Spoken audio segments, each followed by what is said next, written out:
नमस्कार. आपल्याबरोबर आहेत मुख्यमंत्री उद्धव ठाकरे. आपण त्यांच्याशी राज्य, देश, विश्व अनेक विषयांवर खास करून कोरोना संदर्भात जी स्थिती निर्माण झाली आहे त्याच्यावरती आपण त्यांच्याशी चर्चा करतोय. आणि जी माहिती आपल्याला खरोखर माहीत नव्हती, जसं मगाशी म्हणालो की जागतिक आरोग्य संघटनेच्या माध्यमातून सुद्धा अनेकदा ही माहिती आम्हाला समजली नाही, ही राज्याच्या मुख्यमंत्र्यांनी आपल्याला दिली. हे कौतुकास्पद आहे. आपण परत चर्चेला सुरुवात करू. उद्धवजी, जसं आपण मगाशी किंवा आधीच्या भागात सांगितलं की राज्याची अर्थव्यवस्था ही तितकीशी चांगली नाही. पण हे अर्थव्यवस्थेचं संकट जे आहे हे फक्त आपल्या राज्यापुरतं नाहीये. हे देशावरचं संकट आहे, जगावरती. आणि प्रामुख्यानं जगावरचं. अनेक देश तर असे आहेत की तिथे भूकबळी उपासमार होईल अशा प्रकारची अर्थव्यवस्था तिकडे निर्माण झालेली आहे. तरीही महाराष्ट्र एक असं राज्य आहे, हे आर्थिकदृष्ट्या, औद्योगिकदृष्ट्या देशात सतत पहिल्या क्रमांकावर राहिलं. कोट्यावधी लोकांना देशातला रोजगार देणारं हे राज्य आहे. जर ह्या राज्याचीच अर्थव्यवस्था अशा प्रकारे डळमळीत झाली तर देश डळमळीत होईल. मी एक सांगतो तुम्हाला, दोन महत्वाचे मुद्दे आहेत. मगाशी ज्याचा मी उल्लेख केला की माननीय पंतप्रधान मध्ये मध्ये व्हिडिओ कॉन्फरन्सिंगच्या माध्यमातून देशातल्या सर्व मुख्यमंत्र्यांशी संवाद साधतात. त्यातल्या पहिल्या किंवा दुसऱ्या संवादात त्यांनी सांगितलं होतं की तुम्ही कोणीही अशी एखादी योजना जाहीर करू नका की जिच्यामुळे भविष्यात आपल्याला अडचण निर्माण होईल. बरं. सवंग लोकप्रियतेच्या अट्टहासापायी उगाच काहीतरी सूट हे दिलं ते दिलं असं जाहीर करू नका, कारण जशी तुमची परिस्थिती आहे तशीच आमची पण आहे, म्हणजे केंद्राची पण आहे. हे सत्यच आहे की जागतिक अडचण आहे. पण ह्या सर्व काळामध्ये मी जे तुम्हाला सांगितलं की आपण सर्व मिळून प्रयत्न तर करतो आहोत. गेल्या महिन्यामध्ये विविध म्हणजे जागतिक दर्जाच्या ज्या काही मोठ्या कंपन्या आहेत त्यांच्यासोबत आपण MOU जे काही सह्या केलेल्या आहेत त्याच्यात किमान 16,000 कोटीची गुंतवणूक ही महाराष्ट्रामध्ये येते. म्हणजे ह्या सगळं रिव्हर्स गिअर टाकलं गेलेलं आहे आणि त्या रिव्हर्स गिअरमध्ये ही गुंतवणूक आपल्याकडे येते. तर असं काही नाही की सगळं काही संपलेलं आहे किंवा सगळं काही संपणार आहे. हा काळ आहे, हा आणीबाणीचा आहे, अटीतटीचा आहे. तो काढणं आपल्याला फार गरजेचं आहे. त्याच्यात एकमेकांना सावरणं हे फार महत्वाचं आहे. उद्योगधंदे हे पुन्हा सुरू होणार आहेत आणि काही ठिकाणी तर आपण 50,000च्या आसपास तर राज्यामध्ये सुरू झालेले आहेत. विशेषतः आपण मुंबई आणि पुणे हा जो काही पट्टा आहे हा दाट लोकवस्तीचा असल्यामुळे इथे ह्याचा प्रादुर्भाव हा मोठा आहे. ह्याचं कारण लोकवस्ती आहे आणि लोकवस्ती आहे म्हणून प्रादुर्भाव आहे. इथे हा महत्वाचा औद्योगिक बेल्ट असल्यामुळे इथे थोडं आपण बंद किंवा लॉकडाऊन हा पाळतो आहोत.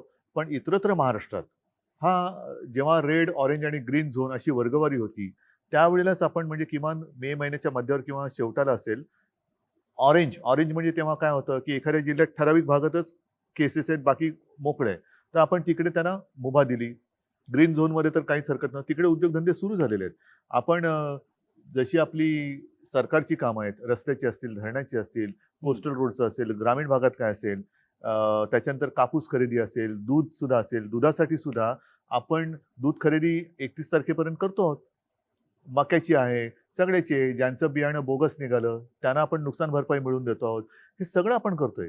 ह्याच्यात एक महत्वाचा मुद्दा असा म्हणजे आपण हातावर हात ठेवून गप्प नाही बसलेलो. साधारणतः 16,000 कोटीचे MOUs हे आपल्या राज्यांनी सह्या केलेले आहेत आणि MOU म्हटल्यानंतर ही प्राथमिक अवस्था असते. त्याच्यानंतर पुढची बोलणी आता सुरू आहेत आणि त्याही पलीकडे जाऊन आणखीन काही हजार कोटीचे MOU म्हणजे नवीन गुंतवणूक, नवीन पूर्णपणे. MOU वरती किती विश्वास ठेवतात? कारण या नाही, आधीच्या सांगतो सरकारनं सांगतो सुद्धा सांगतो सांगतो उद्योगमंत्री आपलेच होते. सांगतो काही हजार कोटीचे MOU केले होते, नक्की पण त्यातली इन्व्हेस्टमेंट काही इथे आली नाही केली. ह्याचं कारण का की तुमचा उद्योगमंत्री एकटा असून चालत नाही, तुमचं सरकार. आणि त्या काळात जो मगाशी तुम्ही उल्लेख केला की हे सगळं चालू असताना नोटबंदी आली. अनिश्चितता, धोरणांची अनिश्चितता असेल तर गुंतवणूक येणार नाही. आता आपल्या राज्यामध्ये मी राज्यापुरतं म्हणेन की अनिश्चितता नाही. आपण अनेक काही गोष्टी, सोयी सुविधा ह्या केवळ सगळं काही आपलं गहाण टाकून करतोय अशातला भाग नाही. पण ज्या काही गोष्टी आपण करू शकतो आहोत, मग जमिनीसाठी सुद्धा त्याच्यामध्ये काही नियमांची एक सोपीकरण असेल, इज ऑफ डुईंग बिझनेस ज्याला म्हणतो, ह्या सगळ्या गोष्टी आपण आणतो आहोत आता. आणि हे बघितल्यानंतर मला पूर्ण विश्वास आहे की हे एमओयू केलेत ते पूर्ण अंमलात आणून देण्याची जबाबदारी ही सरकारची आहे. आणि सरकारने जे वातावरण तयार केलेले आणि करत आहे, जो विश्वास एक लागतो, त्यातून ही गुंतवणूक येईल नक्की. ही गुंतवणूक येत असताना साहजिकच आहे, मग आधी असलेले उद्योगधंदे आहेत त्यांना तर आपण गो अहेड दिलेलं आहे, ते काम चालू करतायत. जिथे जिथे लॉकडाऊन नाही तिकडे दुर्दैवाने किंवा नाईलाजाने जिथे पुन्हा अशी परिस्थिती निर्माण होते तिकडे मात्र पुन्हा आपल्याला बंद करण्याखेरीज तात्पुरता पर्याय नाहीये. तर असं समजण्याचं कारण नाही की सगळं काही संपलंय. मी तसं- अजिबात निराशावादी नाही. नाही, मी नाही, स्वतः निराशावादी आपण नाही असू आणि शकत मी नाही. निराशावादी कोणाला होऊ देणार नाही. नाही, आपल्या नेतृत्वाखाली सकारात्मक कार्य चाललेलं आहे, राज्याला ऊर्जा मिळते आहे, या सगळ्या गोष्टी लोकांनी स्वीकारलेल्या आहेत. बघा पण एक शब्द आधीच्या आहे, सरकारने एक शब्द आहे संयम. संयम आणि या जो आपल्या बाबतीत काय वापरला जातो. सांगतो आता या शब्दाची सुद्धा गंमत आहे. एखादं अक्षर म्हणजे शिवसेना प्रमुख म्हणायचे की अक्षर जुळून शब्द बनतो आणि त्या शब्दाचे मंत्र होतात. आता शब्दाची ओवी पण होते आणि शब्दाची शिवी पण होते. हो, आता जसं संयम आहे, या संयमातला स काढला तर काय होईल?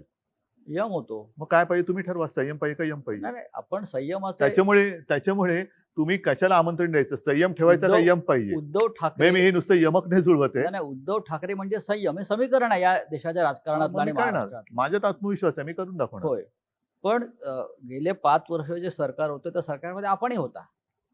उद्योग खातं सुद्धा आपल्याकडेच होतं. या काळामध्ये केंद्र असेल, राज्य असेल, स्टार्टअप इंडिया, आणि मेक इन आणि- इंडिया, आणि त्यावेळेला सुद्धा सामनाने माझ्या मुलाखती घेतलेल्या आहेत. होय त्याच्यामुळे त्या सामन्याच्या मुलाखती वाचा. होय, startup India, make in India, त्यानंतर एमओयू, असे कोणतेही एमओयू शेवटपर्यंत प्रत्यक्ष कृतीमध्ये आले नाही. हे अवलंबून राहतं त्या सरकारच्या धोरणावरती. म्हणजे नुसती उत्सवप्रियता असेल तर काही होणार नाही. मी जे तुम्हाला सांगितलं की आता जे आपले सगळे साथी सोबती महाविकास हो. आघाडीचे सगळे सहकारी आहेत, मग पवार साहेब आहेत, अगदी काँग्रेसचं सुद्धा, किंबहुना सोनियाजी आहेत आणि त्यांची इथली काँग्रेसची लोक आहेत. या सगळ्यांना आता आपल्याला तिघा नाही, जे काही एक अनुभवातून शहाणपण आलेलं आहे, ते शहाणपण आपण आता आपल्या कामात दाखवतो आहोत. आणि आतापर्यंत मागे वळून बघताना हो. आपल्याकडनं काय राहून गेलं किंवा हम्म. एकूणच सरकार, मग मी तिकडे पक्षाची लेबल लावून सरकार बघत नाही. सरकार हे सरकार असतं. या सरकारकडनं काय राहिलं होतं, काय चांगलं झालं होतं, ह्याचा सगळा एक आढावा घेऊन आपण या गोष्टी करतो. आणि ही सुद्धा गोष्ट जी 16,000 कोटीची एमओयूची आहे, ही सुद्धा मी घरात बसून केलेली आहे. हो, आम्ही पाहिलं ते. हे सुद्धा घर बसल्याच केलेलं आहे. मी कुठेही भटकत गेलो नव्हतो की इकडे जा तिकडे जा तिकडे जा, काही नाहीये. आपली जी सिस्टीम आहे, पुन्हा सिस्टीम ही काम करते. सगळेजण, काही लोक त्यांच्या देशातून त्याच्यात सहभागी झाले होते. आपली काही लोक, मी घरात नव्हतो, देसाई साहेब आणि सगळे सहकारी मंत्रालयातून असतील. त्याच्यामध्ये चीनची गुंतवणूक किती आहे? आता ह्याच्यामध्ये एक सांगतो तुम्हाला, चीनच्या गुंतवणुकीबद्दल, चीनची गुंतवणूक किती पेक्षा असावी की नसावी, हा महत्वाचा भाग आहे. हो. आणि हा प्रश्न मी ज्या वेळेला पंतप्रधानांनी चीनच्या समस्येबाबत एक व्हिडिओ कॉन्फरन्स घेतली होती त्याच्यात विचारलेला होता की तुम्ही देशाचं एक धोरण ठरवा. आपल्याकडे काय होतं की पाकिस्तान बरोबर संबंध जरा ताणले गेले का मग पाकिस्तान मुर्दाबाद, पाकिस्तानबरोबर कोणतेही संबंध नको, त्याच्याबरोबर खेळ नको, क्रीडा नको, हे नको, ते नको. आणि जर ओसरलं सगळं, हा. मग खेळ आणि राजकारण तुम्ही एकत्र आणू नका, कला आणि राजकारण एकत्र आणू नका, हे सगळी बौद्धिक आपण घ्यायची. हो. पण ताणलं जातं तेव्हा आपली भूमिका खबरदार जर टाच मारून यायची असते. मग तो खेळाडू पण नको, कलावंत पण नको, काही उद्योग नको. तसंच चीनच्या बाबतीत तुम्ही एकदा ठरवा, वस्तू तर सोडाच, पण उद्योगधंदे आपण आणायची की नाही आणायची हे देशाचं धोरण असलं पाहिजे. राष्ट्रभक्ती ही सगळ्या देशाची सारखी असली पाहिजे. माझी आहे, नसेल आपण ते होल्डवरती ठेवलेलं आहे, नको असेल द्या पाठवून. पण उद्या पुन्हा हिंदी चीनी भाई भाई करून तुम्ही जर का फिरवणार असाल सगळ्या चीनच्या पंतप्रधानांना, तर मग ही संधी घालवायची का? आणि घालवायची असेल तर मग एकदा दिशा ठरवा, आपण जाऊ पुढे. उद्धवजी, आपण जेव्हा मुख्यमंत्री नव्हता तेव्हाही काही प्रकल्पाच्या बाबतीमध्ये आपण स्वतः जातीनं लक्ष घातलं, विशेषतः कोस्टल रोड मुंबईतला. हो. आता सध्याच्या या संपूर्ण संकट काळामध्ये किंवा आर्थिक व्यवस्था आपण जर पाहिली तर कोस्टल रोड होणार आहे की नाही? चालू आहे काम, जोरात चालू आहे. बरं, कोस्टल रोडचं काम कुठेही थांबलेलं नाही. कोस्टल रोडचं काम सुरू आहे. त्याच्यासाठी आपण पैशाचं सुद्धा आयोजन नियोजन करून ठेवलेलं आहे आणि कोस्टल रोडचं काम सुरू आहे. त्यानंतर दुसरा विषय येतो बुलेट ट्रेनचा. बुलेट ट्रेनची गरज नाही असं आपणही म्हणाला होता.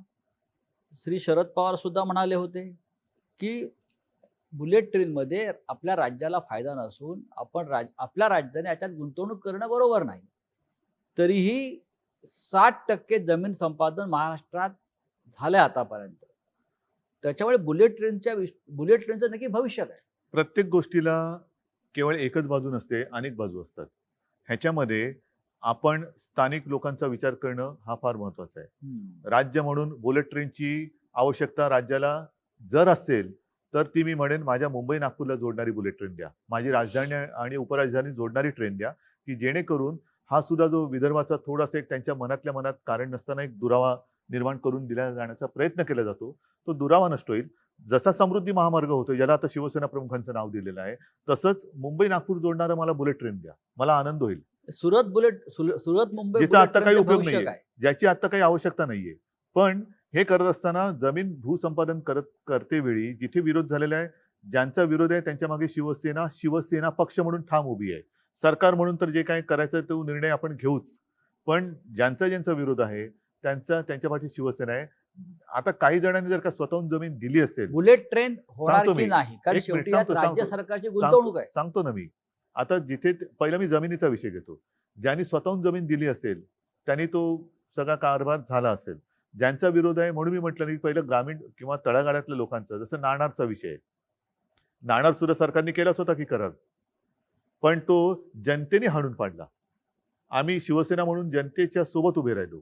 आता सरकार म्हणून मला काय, जर का सगळ्यांना मान्य असेल करू करार, पण जेव्हा हा अंतिम टप्प्यामध्ये आता आपण हे मधले 2-3 महिने आपले ह्याच्यात सगळे कोरोनामध्ये गेले, त्याच्यामुळे सगळे विषय हे मागे पडले, हे सगळे मागे पडले.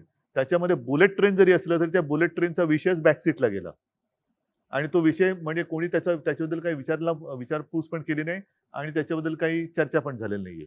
आता ह्याच्यावरती सुद्धा सरकार म्हणून निर्णय घेताना शेवटी सरकार हे सरकार असतं आणि सरकार म्हणून निर्णय घेताना माझं काम असं आहे की माझी भूमिका ही व्यक्तिगत असू शकते, जी जनतेच्या सोबत राहण्याची आहे.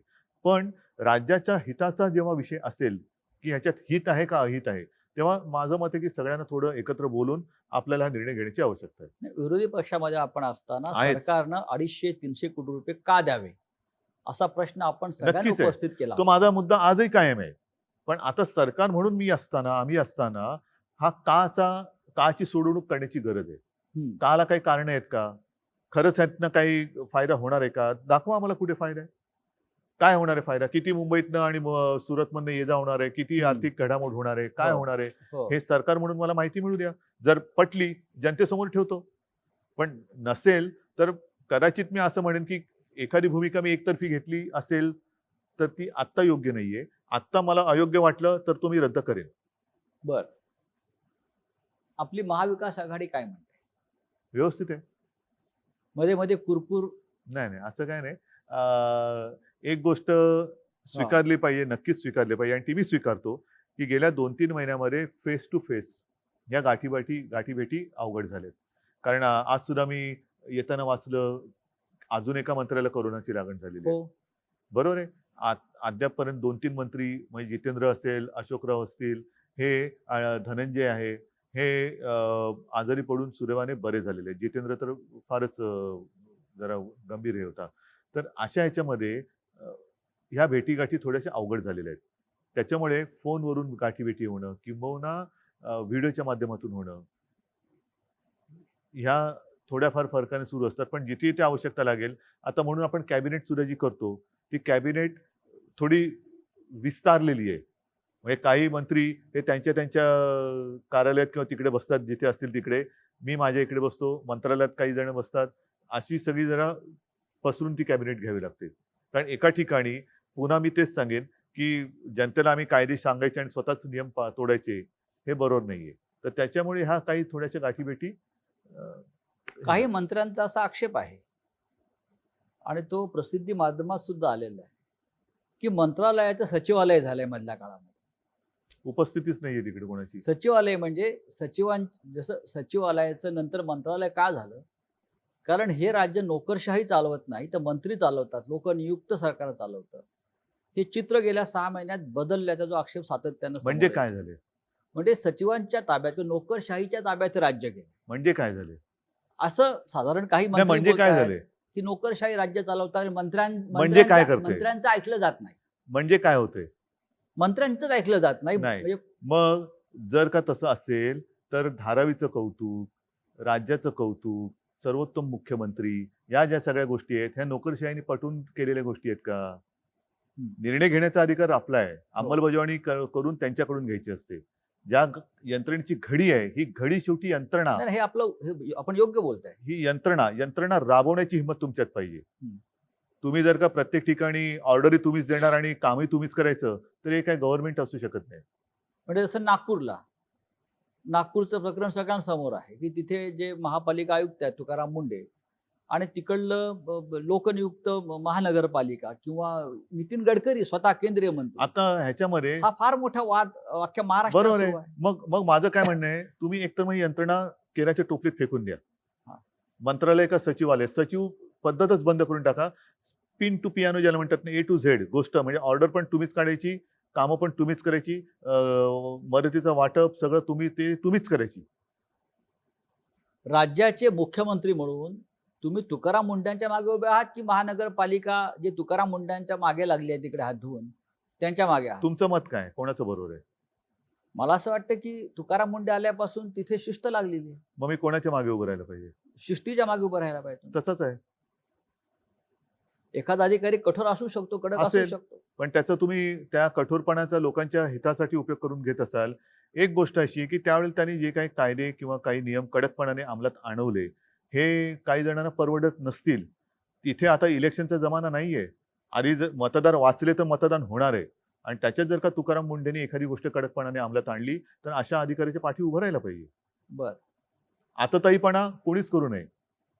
पण जर का चांगली शिस्त लावली जात असेल आणि जनतेचं हित, शेवटी जनता सुद्धा आता उघड्या डोळ्याने बघत असते. तोंडावरती मास्क असेल पण डोळे उघडे आहेत जनतेचे. जनतेचे उघडेच डोळे. म्हणून मी मागे सुद्धा म्हटलं होतं की हा महाराष्ट्र आहे, धृतराष्ट्र त्याचं झालेलं नाही आणि होऊ शकत नाही. आघाडीचं सरकार चालवताना मर्यादा असतात असं मनमोहन सिंग नेहमी म्हणायचे. अटल बिहारी वाजपेयी सुद्धा असंच म्हणत होते. अनेक पक्ष एकत्र असतात, प्रत्येकाची भूमिका वेगळ्या असतात. मनमोहन सिंग सुद्धा एकदा रागाने म्हणाले होते की मी काही निर्णय घेऊ शकत नाही, हे आघाडीचं सरकार आहे, मर्यादा असतात. आपलंही तसं मत आहे का? मनमोहन सिंग यांना प्रशासनाचा अनुभव होता. बरं. त्याच्यामुळे त्यांना मर्यादेचं एक हम्म. भान होतं. हा. मला प्रशासनाचा अनुभव नाही, त्याच्यामुळे मला मर्यादेचं भान नाही. बरं. हे 3 चाकी सरकार आहे असं म्हणतात, रिक्षा असं असं विरोधी पक्ष म्हणतात. पण ते गरीबाचं ना, बुलेट ट्रेन का हा. रिक्षा, मी हा. रिक्षा गरीबाच्या मागे उभा राहील. ही 3 चाकी मग हे माझी भूमिका काही बदलत नाही. म्हणजे हा. कोणी याचा गैरसमज करू नये की मुख्यमंत्री झाल्यावर मी बुलेट ट्रेनच्या मागे उभा राहील. नाही, बरं. मी एवढंच म्हटलेलं आहे, मुख्यमंत्री झाल्यानंतर मी सर्वांगीण जरा विचार करून जर माझं मत विरोधी पक्षात होतो आणि जेव्हा लोकांच्या सोबत आहे त्याच्यामुळे बुलेट ट्रेन नको हे आहेच. पण आता सुद्धा जर का ते सगळ्यांच्या मताने नको असेल तर ते मी नाही करणार. आणि बरं. म्हणून 3 चाकं तर 3 चाकं ती चालतात नाही एका दिशेने. शेवटी केंद्रामध्ये किती चाकं आहेत? हे 3 पक्षाचं सरकार आहे. केंद्रात हो. किती पक्षाचं सरकार आहे? अनेक पक्ष आहेत नाही, त्याच्यावर. मी जेव्हा गेल्या वेळेला इंडियात गेलो होतो तेव्हा ते 30-35 चाकाची म्हणजे रेल्वे हो. गाडी होती. आता आपलं एक चाक बाजूला गेलंय. आणि शिवाय केंद्रात काही ठिकाणी आणि इतर अपक्ष म्हणजे एक हे पण असते, स्टेपनी पण असते. हो हो. ह्या 3 पक्षामधले जे प्रमुख पक्ष आहेत, शिवसेना आहेच, काँग्रेस आहे, राष्ट्रवादी आहे. काँग्रेसचा असा आक्षेप आहे की मुख्यमंत्री राष्ट्रवादीला झुकतं माप देतात. म्हणजे काय करतात? नाही, तो त्यांचा एक प्रेमळ आक्षेप सुरुवातीला होता. तो गैरसमज मी मध्ये भेटल्यानंतर तो दूर झालेला आहे आणि असं काय तो तीव्र त्याच्यात काही हे नव्हतं. बरं. काही शेवटी असे सगळेच जण निवडणुका लढवून निवडून येत असतात. जनतेच्या काही अपेक्षा त्यांच्याकडनं असतात म्हणून तर जनता मतं देते आणि त्या अपेक्षा जर आपण पूर्ण करू शकत नसू असं जर कोणाला वाटत असेल तर तो काय त्यांची ती काही चूक याच्यातला भाग नाहीये. त्या अशा अपेक्षा ह्या व्यक्त करणं हा काही गुन्हा नाहीये. तर मला असं वाटतं अशा काही गोष्टी आक्षेप मी म्हणत नाहीये, पण सुरुवातीच्या काळामध्ये थोडंफार असं त्यांच्या मनात असेलही, माझ्याशी ते असे काही अगदी ठामपणाने बोलले नाही की आम्हाला तुम्ही विचारतच नाही, अमुकच नाही. माझं पवार साहेबांशी पण चांगलं हे आहे. कधी कधी मी अगदी काही नित्य नियमाने नाही, पण सोनियाजींना पण मी फोन करत असतो. शरद पवारांचं किती मार्गदर्शन लाभतं? त्यांना अनुभव राज्य चालवण्याचा भरपूर आहे. त्यांच्याबरोबरच्या भेटी ह्या एक वेगळा अनुभव असतो. बरं. ते जेव्हा मला भेटतात तेव्हा असं काही नाही की ते असं काहीतरी काम किंवा काहीतरी असं घेऊन येतात, अजिबात नाही. कधीतरी त्यांचा फोन येतो, उद्या काय करताय? आणि बहुतेक वेळेला उद्या जर का सगळं व्यवस्थित जुळत असेल तर मी आणि त्यांची भेट ही होते.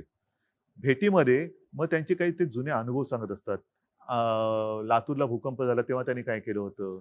चीनचा विषय निघाला तेव्हा ते चीनच्या दौऱ्यात त्यांचं अनुभव कसा, मग ते पंतप्रधानांसोबत त्यांच्या चीनच्या काय हं. चर्चा झाली, मग अमुक एक कसं आहे, तमुक एक कसं आहे. म्हणजे जुन्या त्यांच्या अनुभवाच्या आठवणी ते सांगत असतात. शरद पवार हे या महाराष्ट्रातल्या किंवा देशातल्या शेतकऱ्यांचे एक महत्त्वाचे नेते आहेत. सहकार क्षेत्रामध्ये त्यांचं योगदान मोठं आहे. महाराष्ट्रातली साखर कारखानदारी अडचणीत येऊ नये या भूमिकेचे ते आहेत पहिल्यापासून. पण मी काल असं पाहिलं, की राज्याचे विरोधी पक्षनेते देवेंद्र फडणवीस हे साखर उद्योजकांचे प्रश्न घेऊन अमित शहांना भेटले. ते पूर्ण देशातल्या साखर कारखानदारांबद्दल चिंता करत असतील. हो, पण गृह खात्याकडे साखर कारखान्याचे काय प्रश्न असू शकतात? शेवटी साखर ही घरातच लागते ना, गृहामध्ये. कायदा सुव्यवस्था किंवा या संदर्भात नाही, गृहमंत्र्यांना भेटणं. गृह खातं म्हणजे त्यांना गृहमंत्री म्हणजे जरा जसा आदेश बांदेकर करतात कार्यक्रम तसे गृहमंत्री वाटले असते. अच्छा, होम मिनिस्टर. होम मिनिस्टर म्हणून ते साखरेचा विषय गृहमंत्र्याकडे आहे. कारण राज्यातल्या साखर उत्पादकांचा प्रश्न हा मुख्यमंत्र्यांच्या अखत्यारीत येत नाही का, असा माझ्या पुढे प्रश्न आहे. कल्पना नाही बाबा मला. पण दिल्लीत जाऊन त्यांनी एक घोषणा मात्र नक्की केली, ती म्हणजे हे सरकार पाडण्याचा आमचा इरादा नाही. हे त्यांनी महाराष्ट्र सदनामध्ये येऊन सांगितलं. हे किती दिलासादायक आहे तुम्हाला? माझं तर मी इथं बसलेलोच आहे. इरादा असेल नसेल, काही जण सांगतात की ऑगस्टमध्ये सप्टेंबरमध्ये सरकार पाडणार. माझं म्हणणं आत्ता पाडा. हा. माझी मुलाखत चालू असताना सरकार पाडा. मी काय फेविकॉल लावून बसलेलो नाहीये. पाडायचं तर पाडा, जरूर पाडा. त्याच्यात तुम्हाला पाडापाडी करण्यात आनंद आहे ना. काही जणांना घडवण्यात आनंद असतो, काही जणांना बिघडवण्यात आनंद असतो. बिघडवायचं असेल बिघडवा, मला नाही परवा, पाडा सरकार. ही तुमची भूमिका आहे की आव्हान आहे? हा माझा स्वभाव आहे. बरं. हा माझा स्वभाव आहे. कारण एक फार कष्टातून निर्माण झालेलं सरकार आहे. हे सरकार उत्तम प्रकारे चाललंय. हे सरकार लोकप्रिय आहे. हे सरकार टिकायला पाहिजे असे या जनतेची भावना आहे किंवा देशातल्या जनतेची भावना आहे. या सरकारचं भवितव्य विरोधी पक्ष नेत्यावरती अवलंबून नाही. हा. म्हणून मी म्हणतोय की पाडायचं असेल जरूर पाडा. बरं. आत्ता पाडा. आता मध्य प्रदेश काँग्रेसचं सरकार पाडलं. राजस्थानमध्ये पाडण्याचा प्रयत्न झाला, पण यशस्वी तिकडे झाला नाही. कदाचित करोनाची स्थिती वाईट नसावी किंवा करोना साथ तिकडे पोचलेली नसावी. बरं. कारण इथल्या करोनाच्या परिस्थितीबद्दल गृहमंत्र्यांकडे किंवा दिल्लीत जाऊन विरोधी पक्ष नेत्यांनी तक्रार केली तर ही साथ जी जगात पसरली ती फक्त महाराष्ट्रामध्ये असेल, मध्य प्रदेशात नसेल, आता नंबर राजस्थानात नसेल. आता नंबर महाराष्ट्राचा असं ठामपणे म्हणतात. पाडा. दुसरा प्रश्न एक गंभीर या निमित्तानं आला. राजस्थानचं सरकार पाडण्याच्या हालचाली सुरू असताना काँग्रेसचे फुटणारे नेते, बंडखोर आणि भाजपचे काही नेते यांच्यामध्ये पैशाच्या देवाणघेवाणी संदर्भातल्या काही टेप समोर आल्या. फोन टॅपिंग हे बेकायदेशीर आहे. तरीही पैशाची ताकद लावून सरकार पाडणं हे काम सुरू आहे. दुसरं करू काय शकतात? लोकशाही आहे ना ही त्यांची. बरं. ही त्यांची लोकशाही. का- म्हणजे इथलं सरकार हे लोकशाही विरोधी आहे आणि आणि तिथे आणणारं सरकार पैसे देऊन फोडून जर का ते करत असतील तर ते लोकशाहीला धरून आहे. ही लोकशाहीची व्याख्या, ही लोकशाहीची थट्टा हीच शिवसेना प्रमुखांना मान्य नव्हती आणि म्हणून ते म्हणायचे की ही तुमची असली दळबद्री लोकशाही, ही असली, ही मला मान्य नाही. त्याच्यावरनं काय झालं? शिवसेना प्रमुखांना लोकशाही मान्य नाही. ही लोकशाही, ही अशी तुम्ही लोकशाही मानता? हा जो पैशाचा वापर राजकारणामध्ये जो वाढतो याच्याविषयी आपलं काय मत आहे? बाळासाहेब ते नेहमी ह्याच्यावरती प्रखर प्रहार करायचे. आपण आज राज्याच्या पहिला क्रमांकाच्या सत्तेच्या खुर्चीवर बसलेला आहात. आपण जेव्हा हे पाहता मुख्यमंत्री म्हणून, नाही, हे सगळं घृणास्पद आहे. हे सगळं घृणास्पद आहे. म्हणजे इकडे हे जर का सत्य असेल आणि ते असत्य असण्याची शक्यता कदाचित कमी असेल, देव जाणे काय, तर पैशाचा वापर असा केला तर तो गुन्हा होत नाही. पण जर का तुमच्या कोणी विरोधात असेल तर त्याच्या मागे तुम्ही ससेमिरा लावता चौकशांचा. सगळे दिवस काही सारखे नसतात, दिवस बदलत असतात. आपण ऑपरेशन आपण म्हणतो ना, हेही दिवस जातील, हो. सगळेच दिवस जात असतात, म्हणजे नवीन ऑपरेशन दिवस येतील. ऑपरेशन लोटस महाराष्ट्रात सक्सेस होणार नाही, यशस्वी होणार नाही. करून बघा ना. मी कशाला, मी काय भाकीत थोडीच करू. बरं. करून बघा, राष्ट्र फोडताय फोडा. राष्ट्रीय एक महत्वाचा मुद्दा काय आहे, हा. असं कोणताही एक विरोधी पक्षातला नेता दाखवा जो दुसऱ्या पक्षात जाऊन सर्वोच्च पदावर गेला, मुख्यमंत्री किंवा पंतप्रधान झालाय. मग तुम्हाला तुमच्या पक्षात असं काय मिळत नाहीये की जे तुम्ही दुसऱ्या पक्षात जाताय. आणि अशा कित्येक ठिकाणी आता अशी उदाहरणं आहेत की अशी ज्या वेळेला फोडाफोडी होते तेव्हा वापरा आणि फेकून द्या, ही नीती सर्वांनी वापरलेली. हे आपल्याकडचं राजकारण आहे. त्याच्यामुळे हा एक जो संदेश आहे की दुसऱ्या पक्षांनी केवळ आपल्याला वापरा आणि फेकून द्यासाठी आपला वापर करून द्यायचा, की आपण आपल्या पक्षामध्ये ठामपणाने काम करणं. ठीक आहे, कदाचित एखादी व्यक्ती किंवा एखादा नेता हा आपल्या पक्षामध्ये आपल्यावरती अन्याय करू शकत असेल किंवा करत असेल, पण म्हणून तुम्ही त्या पक्षाचा त्याग करून दुसऱ्याची पालखी वाहणं, शेवटी पालखीच वाहणारच ना, का पालखीत बसणार आहेत मिरवायला? पालखीत कोण बसवायला तयार आहेत का तुम्हाला? अवश्य जा. मी कोणाच्याही उज्ज्वल भवितव्याच्या आड येऊ शकत नाही, येत नाही. जर तुम्हाला दुसऱ्या पक्षात अत्यंत म्हणजे पालखीत बसवण्याचं स्थान मिळत असेल, जरूर जाऊन पालखीत बसवा. पण पालखीचे भोई होण्यासाठी म्हणजे काय, की नुसती वरात चालले पण माझ्या खांद्यावर पालखीचं ओझं आहे, एवढंच तुम्हाला समाधान आहे? मग पालखीचं ओझं व्हायचं असेल तर जाऊ शकतात. किती असे पक्षांतर केलेले नेते हे दुसऱ्या पक्षात जाऊन मोठे झालेत. एक ठराविक काळ गेल्यानंतर त्यांना सुद्धा बरोबर त्यांचं कारकीर्द ही कापली जाते. हा जो एक मूळ गाभा आहे तुमच्या विचाराचा किंवा तुमच्या पक्षाचा, आज सुद्धा मी ही आघाडी केली. का केली? कारण त्यांच्याबरोबर ज्या एका उद्देशाने गेलो होतो, तो उद्देश मला कळलं की याच्यामध्ये पोकळपणा आहे. म्हणून मी हा निर्णय घेतला. आणि हे सुद्धा मी पुन्हा पुन्हा सांगतो, ध्यानीमनी नसतानाही मुख्यमंत्री पदाची धुरा माझ्यावरती आली नाही, तर माझ्या स्वप्नात सुद्धा ही कधी काय संधी मला मिळेल किंवा संधीच्या पाठी जाणं, तुम्ही मला ओळखता. तुमच्या स्वप्नात हे नव्हतंच. पण हे महाराष्ट्राच्या किंवा जनतेच्या स्वप्नामध्ये होतं. बरोबर की नाही? मग आता माझी जबाबदारी आहे, जर का माझ्यावरती जबाबदारी आली असेल आणि आली आहे, तर मी माझ्या राज्याची आणि माझ्या जनतेची स्वप्न पूर्ण करणारच. राष्ट्रीय राजकारणाकडे तुम्ही सध्या कोणत्या दृष्टीनं पाहताय? कोणत्या राजकारणाकडे बघू? राजस्थानच्या बघू, दिल्लीच्या बघू, मध्य प्रदेशच्या बघू? कारण मग माझ्या शेवटी काय असतंय, आपण दोघे चष्मेवाले आहोत. बरोबर, एक लांबचा चष्मा असतो आणि एक जवळचा असतो. हे नंबर जर का असे बघायला लागले तर आपले कोणत्या दृष्टीने बघायचं? आज देशावर मी सगळीकडे दूरदृष्टीने बघतो. अच्छा, म्हणजे तुम्ही चीनकडे पाहता की नाही?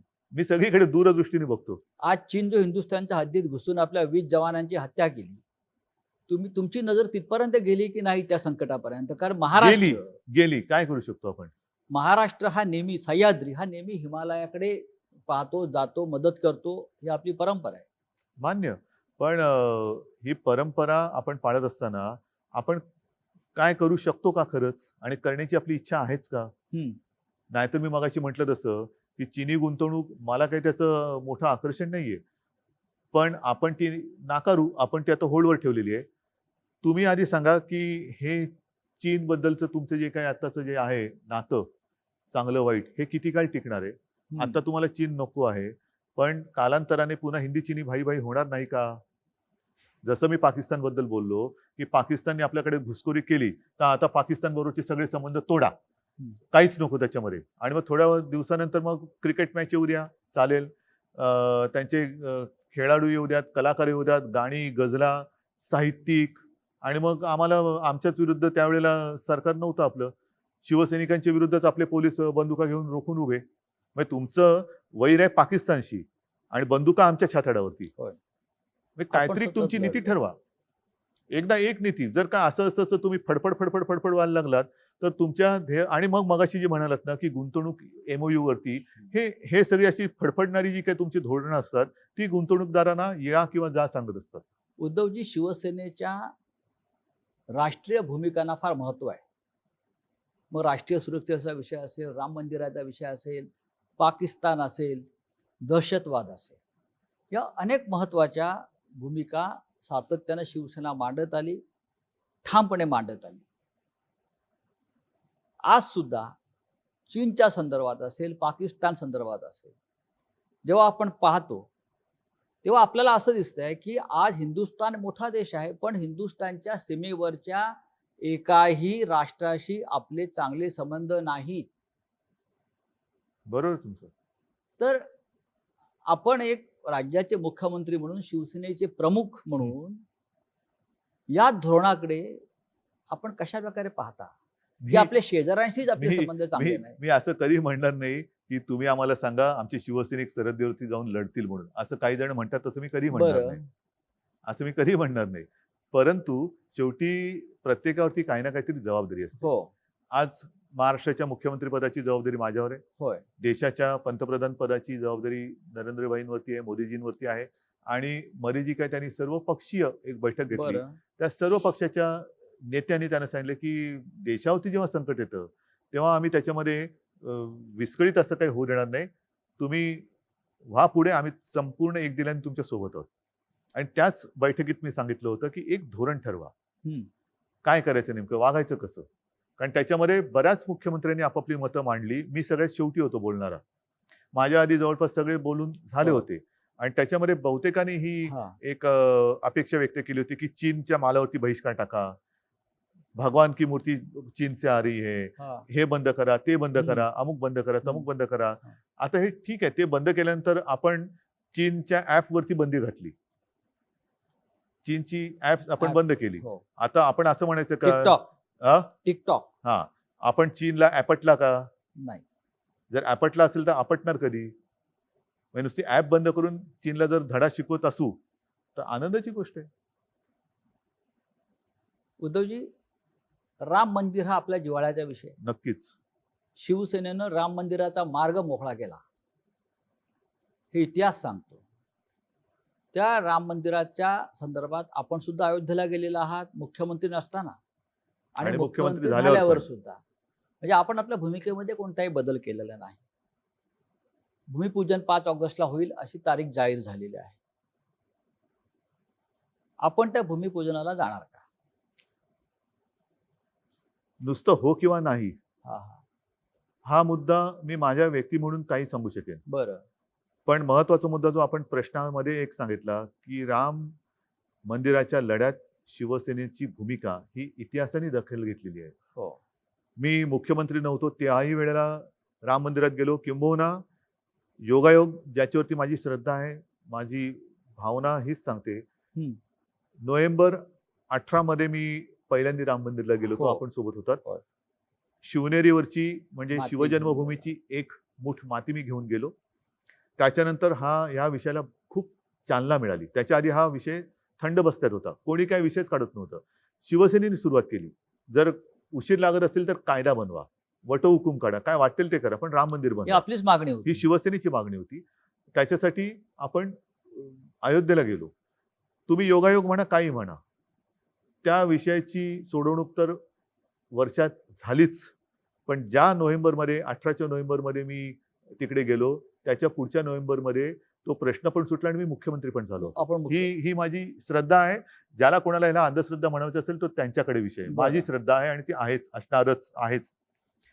मुद्दा काय येतो की सर्वत्र सध्या करोनाचं थैमान आहे. मी ठीक आहे, मी म्हणेन मी जाणारच, मला काही बिघडत नाही. मी मुख्यमंत्री आहे आणि नव्हतो तेव्हा सुद्धा मला तिथे मानपान सगळं मिळालं. ती शिवसेना प्रमुखांचं आणि माझा मुलगा म्हणून ती पुण्य माझ्याकडे आहेच. आता तर मुख्यमंत्री आहे, मला बंदोबस्त मिळेल, मी व्यवस्थित जाईन, मी पूजा अर्चा करून किंवा त्या कार्यक्रमात सहभागी होऊन परत येईन. पण हे मंदिर हे सर्वसामान्य मंदिर नाहीये. एखाद्या गावात जरी मंदिर बनवायचं झालं तरी गावकरी जल्लोषात एकत्र येतात. कारण त्या गावासाठी ते राम मंदिर असतं अयोध्येसारखं. जे अनेक लोक अयोध्येला जाऊ शकत नाही त्यांच्यासाठी त्या गावाचं मंदिर हे महत्वाचं असतं. अनेक सभा समारंभ किंवा लग्न किंवा इतर काही गोष्टी त्या मंदिरातल्या देवाच्या साक्षीने होतात गावामध्ये. मग हा राम मंदिराचा मुद्दा आहे, ज्याला एका लढ्याची पार्श्वभूमी आहे, एक विचित्र पार्श्वभूमी आहे, ज्याच्यावरती बाबरांनी आक्रमण करून ते पाडून मशीद बांधली होती, त्याच्यात पुन्हा आता आपण मंदिर उभं करतोय. हा पूर्ण केवळ हजारो लोकांचे प्राण गेलेत. हिंदुस्थानातल्या हिंदूंचं नाही, जागतिक कुतूहलाचा विषय आहे. आज आपल्याकडे कोरोनाचं संकट असताना सर्व मंदिरांमध्ये जाण्या येण्याला बंदी आहे.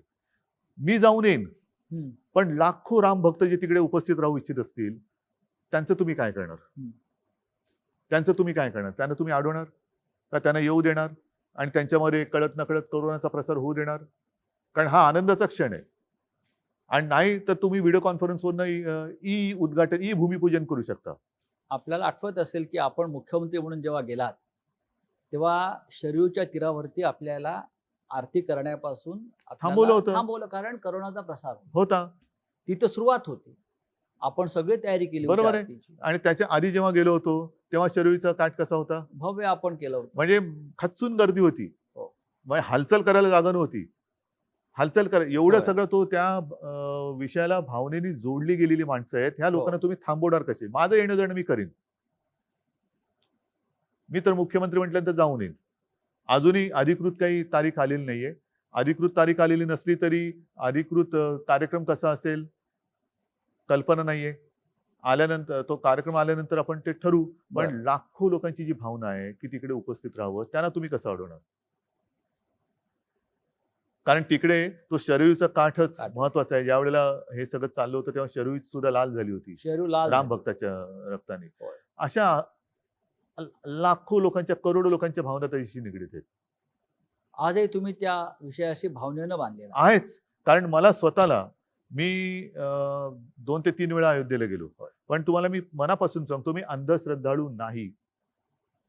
माझे आजोबा, माझे वडील, आजोबांची मतं ही मला चांगली माहिती आहेत. आजोबा माझे नास्तिक नव्हते. त्यांची देवावरती श्रद्धा ही होतीच. पण ते त्याचबरोबरीने माझे वडील पण अंधश्रद्धाळू नव्हते. अंधश्रद्धा वेगळी आहे, नास्तिकपणा वेगळा आहे आणि आस्तिकपणा वेगळा आहे, श्रद्धा वेगळी आहे. श्रद्धा आणि अंधश्रद्धामध्ये एक पुसटची लाईन आहे, ती फार महत्वाची आहे. आणि त्या एका भावनेतनं मी सांगतो, मी ज्या वेळेला मी आतापर्यंत मला वाटतं 3 वेळा आपण गेलो. 3 वेळा गेलो. तिन्ही वेळेला मी जेव्हा त्या राम मंदिराच्या समोर, राम मंदिर आता ते रामाचं हे काय आपण बघितलं, आता भव्य दिव्य ते होईल. पण तो जो एक गाभारा आहे त्याच्या समोर उभं राहिल्यानंतर मला जो काही एक अनुभव आला, तो अनुभव मला आला. इतरांना आला असेलच, मी नाही म्हणत नाहीये. उद्धवजी, त्याच्यामुळे ह्याच्याबद्दल कोणी या विषयावरती माझ्याशी कोणी वाद घालू नये किंवा कोणी मला शिकवू नये. उद्धवजी, शिवसेना म्हणजे गर्दी. हा गेल्या 50-55 वर्षाचा अनुभव. शिवसेना प्रमुख म्हणजे गर्दीचा महासागर.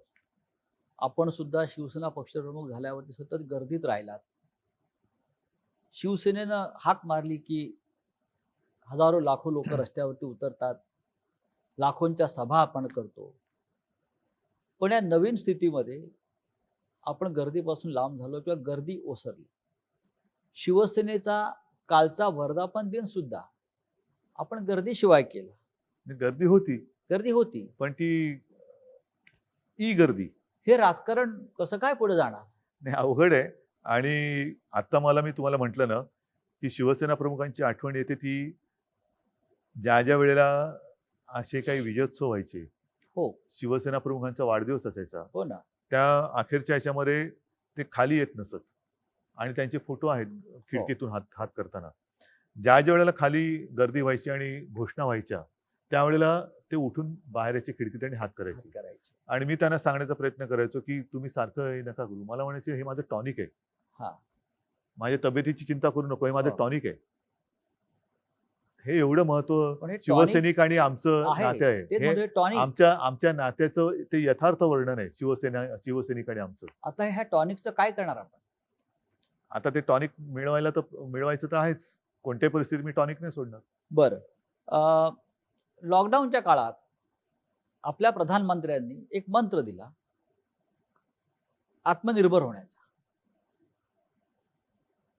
चांगला मंत्र आहे की आत्मनिर्भर व्हायला पाहिजे. तुम्ही याकडे कसा बघता? एक प्रश्न आहे राज्याचे मुख्यमंत्री म्हणून. तुमच्या कारकिर्दीमध्ये तुम्ही महाराष्ट्र आत्मनिर्भर कसा करणार? आता शब्दाचे अनेक पैलू आहेत, शब्दाचे अनेक अर्थ असतात, अर्थाचे अनर्थ असू शकतात. मी आत्मनिर्भर म्हणजे एक गोष्ट तुम्हाला सांगतो की सरकार म्हणून मी सुरुवातीला सांगितलं होतं की तुम्ही खबरदारी घ्या, मी जबाबदारी घेतो. बरं. ह्याच्यामध्येच हे आत्मनिर्भरता मी अशी बघतो. तुम्ही खबरदारी म्हणजे काय, जे मी तुम्हाला सगळं आधी बौद्धिक दिलं, कोरोनासोबत कसं जगायचं, ती खबरदारी तुम्ही घ्या. आरोग्य सुविधा वाढवण्याची आणि उपचाराची जबाबदारी ही आम्ही घेऊ. बरं. बाकीच्या ज्या काही बिघडलेल्या रुळावरनं घसरलेल्या गाड्या असतील, आर्थिक असेल, काही असेल, त्या रुळावर आणण्याची जबाबदारी आम्ही घेतो. पण एकदा का माझी जनता ही खबरदारीने जगायला लागली आणि हा व्हायरस असताना सुद्धा आपण त्याला थोपवू शकलो, तर मी म्हणेन त्याला खबरदारी म्हणा, आत्मनिर्भरता म्हणा, आणि त्या पलीकडे जाऊन असं काय होणार नाही की साथ असल्यानंतर कोण आजारीच पडणार नाही. कारण ही शेवटी एका फ्ल्यूचा हा प्रकार आहे. बरं. फ्ल्यू हा होत जात असतोच. आतापर्यंत या हा व्हायरस येण्याच्या आधी 6-7 प्रकार आपल्या देशात होतेच.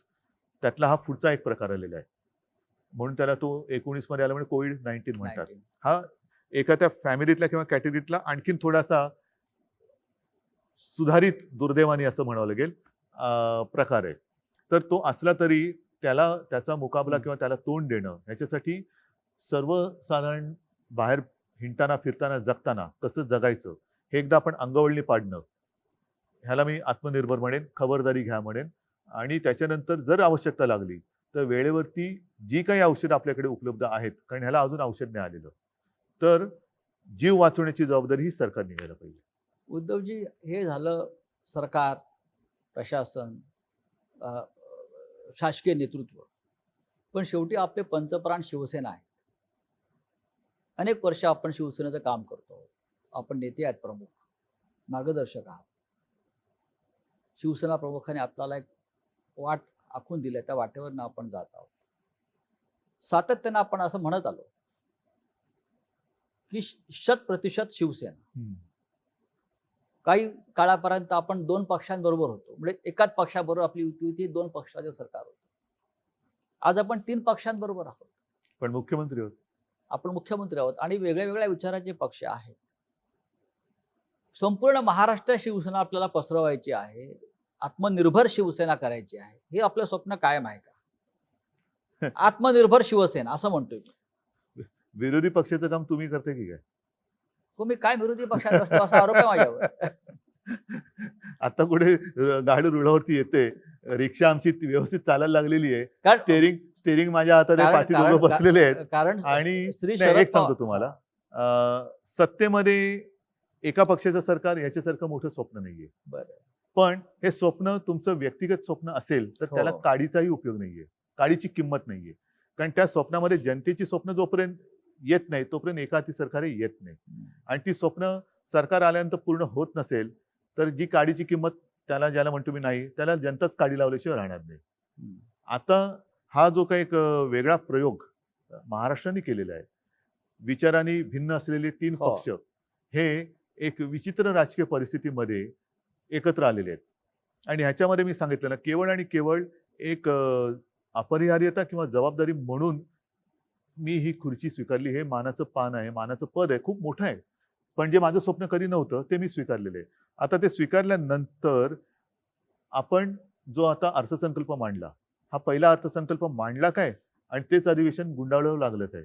आता त्याच्यात ज्या काही गोष्टी आपण जाहीर केलेल्या आहेत त्या जनतेच्या हितासाठी आजपर्यंत कदाचित त्यातल्या गोष्टी अशाही आहेत की ज्या आजपर्यंत कोणी केल्या पण नाहीयेत आणि विचार पण केला नव्हता.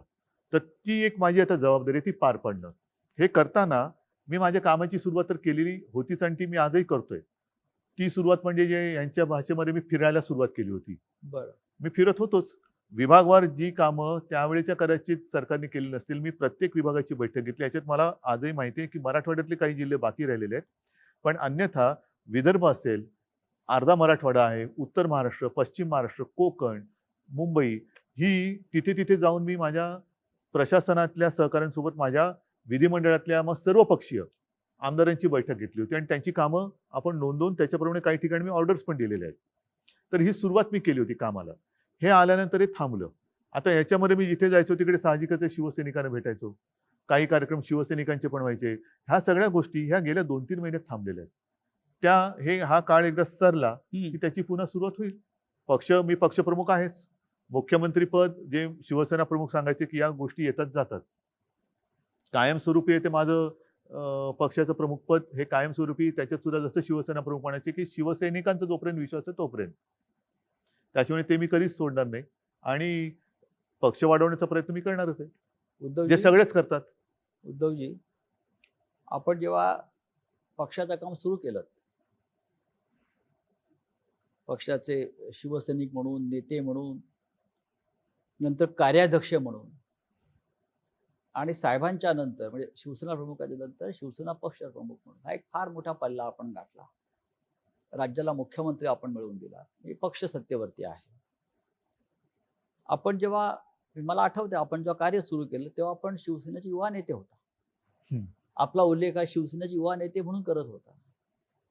आता आपण 60मध्ये पदार्पण करतो. येस, म्हणजे पण आता आपण 60 नाही नाही, योगायोग आहे की 60व्या वर्षी मी मुख्यमंत्री जरी असलो तरी असं नाही याजच 60 केला होता 8 तास असं नाहीये. हो. हा योगायोग आहे. नाही आपण 60मध्ये पदार्पण करताय हा एक योगायोग नसेल, पण महाराष्ट्रासाठी मला वाटतं कदाचित जगातलं एकमेव माझं उदाहरण असेल हा जो सगळ्यात ज्याची कुवत कमी लेखली गेली हा तो पक्षाचा सर्वोच्च नेता झाला हो. आणि ज्याची कुवत किंवा याला काय कळत नाही असं म्हणणारा राज्याचा मुख्यमंत्री झाला. मुख्यमंत्री झाला आणि आपण उत्तम प्रकारे काम करताय. राज्याच्या जनतेचे आपल्याला आशीर्वाद आहे. ते महत्वाचे म्हणजे आहे. म्हणजे युवा बघा, नेते मी आपण होता. आजही तुम्हाला अत्यंत प्रामाणिकपणाने सांगतो, मी माझी आज देखील सही आपला नम्र म्हणूनच करतो. ही शिकवण बाळासाहेबांची आपल्याला येस, सगळ्यांना त्यांचं आहे. कारण नम्र हे राहा. बाळासाहेबांची पद्धत आहे आणि माझ्या आजोबांची पद्धत, माझ्या म्हणजे बाळासाहेबांची ही पद्धत. ह्या गोष्टी येतात जातात. जनतेशी आपण कायम नम्रतेने वागलं पाहिजे. कारण कधीही कुठेही गेलो, मी मुख्यमंत्री असो वा नसो, मी आणि बाळासाहेबांचा मुलगा म्हणून मी कुठेही कधी गेलो तरी लोक मला हसून माझं स्वागत करतात, प्रेमाने आदरातिथ्य करतात, या बसा म्हणतात. हे जे काय आहे ना, ही कमाई ही पूर्वजांच्या पुण्याची कमाई आहे. माझं कर्तृत्व शून्य आहे. उद्धवजी जसं बघा युवा नेते होता आपण आणि आपण आज 60त प्रवेश करताय म्हणजे आपण सिनियर सिटीजन झालात असं मी हो, म्हणतो. आता मला बसचा प्रवास फुकट मिळणार. म्हणजे आपल्या निमित्ताने इतरांना मिळेल. कसं तुम्ही पण वाटतंय? तुम्ही पण आम्ही सुद्धा तुम्ही पण मी आज बसमध्ये एक पाऊल टाकलं असेल तरी तुम्ही त्यात पाऊल टाकायच्या तयारीत आहात. आहे तुमच्याबरोबरच आहे मी. मला सांगा की हा प्रवास जो आहे युवा नेता ते शिवसेनेचे आता ज्येष्ठ नेते किंवा नाही, हा प्रवास जो मुख्यमंत्री आहे आणि ना, 60 हा प्रवास आता आपण असं म्हणतो मागे वळून बघताना कारण हा फार महत्वाचा टप्पा आहे 60. आहे, पण हा प्रवास आता असं वाटतं की हा बुलेट ट्रेनच्या वेगाने झाला. बरं आपल्याला इकडे तिकडे बघायलाच मिळालं हो. नाही. या सगळ्या काळामध्ये मी अत्यंत प्रामाणिकपणाने सांगतो, असं काही जण जे म्हणतात ते खरं आहे की माझं एक क्षेत्र नाही, माझं एक खरंच क्षेत्र नाही. मी मूळचा कलाकार ते करताना केवळ आणि केवळ शिवसेना प्रमुखांना म्हणजे माझ्या वडिलांना एक काहीतरी सहकार्य व्हावं आपल्या परीने, काहीतरी खारीचा वाटा, त्या निमित्ताने मी सुरुवात केली. माझी सुरुवातीचं पहिलं पाऊल होतं ते सामना. कारण तेव्हा मी बघत होतो, हे सगळं सांगून झालंय, रिपीट करण्याची काही आवश्यकता नाहीये. पण शिवसेना प्रमुखांना तर वेळ उसंत नव्हती, कारण तेव्हा आत्तासारखी साधनं नव्हती, हेलिकॉप्टर नव्हती, विमानं नव्हती, कुठेही जायचं झालं तरी गाडीने प्रवास करावा लागत होता. त्याच्यात सुद्धा एअर कंडिशन गाडीत असणं ही फार मोठी लक्झरी होती. अनेक शिवसेनेचे नेते कार्यकर्ते हे तेव्हा देखील आणि आज सुद्धा काही अंशी मी बघतोय एसटीतनं फिरतात आणि तेव्हा फिरायचे. अगदी वामनराव महाडिक असतील, दत्ताजी असतील, त्यांच्यासोबतचे काही कार्यकर्ते जे आहेत त्यांचं कर्तृत्व फार मोठं आहे. त्यांनी त्यावेळेला ह्या सगळ्या खस्ता खात शिवसेना पसरवली, बीजं पेरली, ती बीजं रुजवली आणि त्याला आलेले जे काही अंकुर आहेत ते मी आज बघतोय. म्हणजे जसं कोकणामध्ये म्हणतात पूर्वी, आता त्याच्यात सुद्धा प्रकार आले की नारळाचं झाड आजोबाने लावलं तर नातवाला फळ मिळतं. आज त्यांनी लावलेल्या झाडाची फळं ही आपण चाखतो आहोत. त्याच्यामुळे त्यांचं कर्तृत्व आणि त्यांचं योगदान हे फार मोठं आहे. माझं ह्याच्यामध्ये खरंच काही कर्तृत्व नाही. केवळ आणि केवळ मी ह्याच्यामध्ये मनापासून इन्व्हॉल्व्ह झालो. जसं तुम्ही मगाशी सांगितलं की कोरोनावरती डॉक्टरेट आहे की काय, नाही असं नाहीये. कोणती जबाबदारी स्वीकारली तर ती पूर्णपणाने प्राणपणाने पार पडायची. त्याची सामनाची असेल, मग एक संघटनेमध्ये ज्याला म्हणतो आपण शिस्त आणणं असेल किंवा एक यंत्रणा उभी करणं असेल, ह्यातनं मी हळूहळू पुढे करत किंबहुना हाही माझा तुम्हाला अनुभव सांगितलेला आहे की सुरुवातीला मी भाषणच करत नव्हतो. हो म्हणजे मला भाषण करता तेव्हाही माझं म्हणणं की येत नव्हतं, आताही माझं म्हणणं मला येत नाही. आणि आधी तर मला असं झालेलं की एका ठिकाणी तरी जोर जबरदस्तीने मला बोलवलं आणि तेव्हा मी ठरवलं की भाषण करायचंच, कारण लोकांना कळू दे मला काही येत नाही. मी भाषण आधी लिहिलं, पाठ करून गेलो, माईक समोर उभं राहिल्यावर मला भाषणच आठवेना आणि तेव्हा मला जे सुचलं ते मी बोललो आणि त्याही भाषणाला टाळ्या मिळाल्या आणि असंच माझं भाषण करत करत मी इथपर्यंत आलो. आज म्हणजे अनुभव एखाद्या गोष्टीचा तुम्हाला असायलाच पाहिजे असं नाहीये. तुम्हाला हृदयात आणि एक अंतःकरणात तळमळ पाहिजे. ती म्हणूनच तळमळ महत्वाची आहे. म्हणून आपण जेव्हा मुख्यमंत्री झाला तेव्हा संपूर्ण महाराष्ट्रानं टाळ्या वाजवून स्वागत केलं आपलं. येस, कारण तळमळ पाहिजे. त्या तळमळीने मी काम करतो. आपण सगळ्यांनी महाराष्ट्राचे मुख्यमंत्री उद्धव ठाकरे यांच्याशी हा दिलखुलास संवाद आपण ऐकला. मुख्यमंत्र्यांनी अत्यंत मनमोकळेपणाने आपल्याशी चर्चा केली. मुळात ते मुख्यमंत्री बोलतात असं आपल्याला वाटत नव्हतं. ते आपल्या घरातलेच एक तसंच आहे मी. सदस्य आहेत, शेवटी कुटुंबातले शेवटी कोणीतरी मुख्यमंत्री म्हणजे मित्र काय? आहेत, त्याला काय मुलगा शिंग आहे, फुटतात. वडील आहेत, भाऊ असंच वाटत होतं आणि महाराष्ट्राला त्यांचं हेच रूप जास्त आवडतंय. उद्धवजी, आपण आलात, खूप मोकळेपणानं बोललात, चर्चा केलीत, याबद्दल धन्यवाद. जय महाराष्ट्र. धन्यवाद सगळ्यांना. जय हिंद, जय महाराष्ट्र. महाराष्ट्र टाइम्सचं यूट्यूब चॅनल सबस्क्राईब करा आणि लेटेस्ट अपडेटसाठी बेल आयकॉनवर क्लिक करा.